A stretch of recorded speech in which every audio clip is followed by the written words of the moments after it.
Buyers tend to make one ridiculous mistake again and again. We all know that it doesn't make sense, but we fall for this selling tactic all too often. But let's have ourselves a pocket sized pep talk, and I'll remind you of this lesson I'm referring to and how to avoid it. A Pocket Size Pep Talk, the podcast that can help energize your business and your life with a quick, inspiring message. Now, here's your host, Rob Jolles. Good news! I have some pens for sale. You're going to love them. I'm going to let them go for next to nothing, and I got a lot of them. But first, let me tell you about why I created them. If you've ever delivered a seminar or a keynote or even attended one, you know that the front row can be difficult to fill. Oh, there are usually a few hardy souls who will sit up front.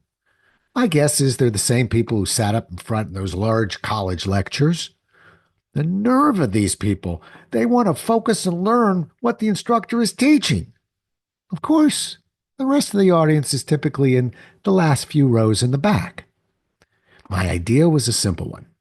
I wanted to pay my respects for those who had the guts to sit up front, and I also wanted to provide an incentive for those who would not normally sit near the front. My giveaway had to be small and light, so I could easily carry lots of them in my bag. Due to the sheer number I would potentially be giving out, they needed to be inexpensive. I decided that a pen with a terrific tagline and design would be the perfect choice. Each pen would say this: I saw the show from the front row. Now, the artwork on the pen would have a picture of me leaping in the air with a massive smile on my face. Now, who would want to take that little prize home with them at the end of a presentation?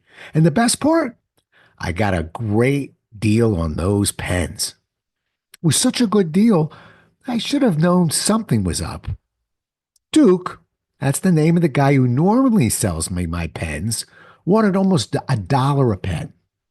Seemed a little too much, so I found a website where I was able to buy 500 pens for 33 cents each. That meant instead of paying my guy Duke $525 for these 500 pens, I paid my website program thing $190 for 500 pens. Well, I still have about 450 of them, so please name a price and they can be yours. I do need to disclose two small issues, however, with these 33-cent pens.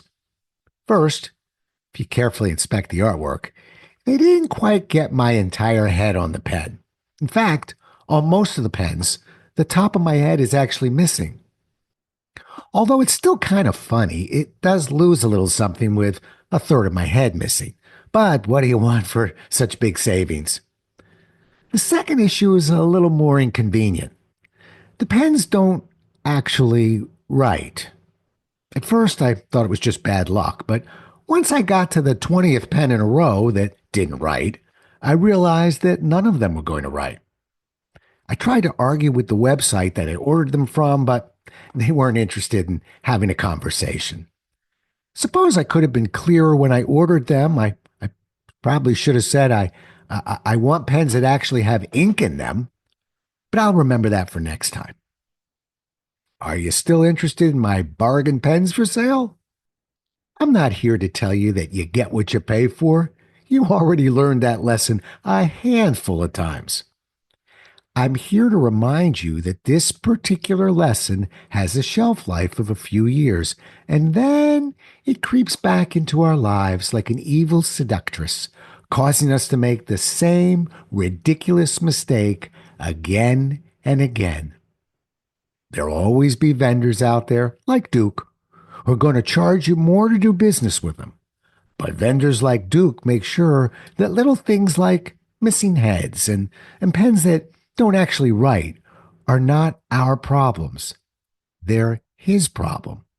Actually, in fairness, they're rarely his problem because he, like so many other great vendors, only works with quality companies that sells pens that write and only produce artwork that has been approved multiple times.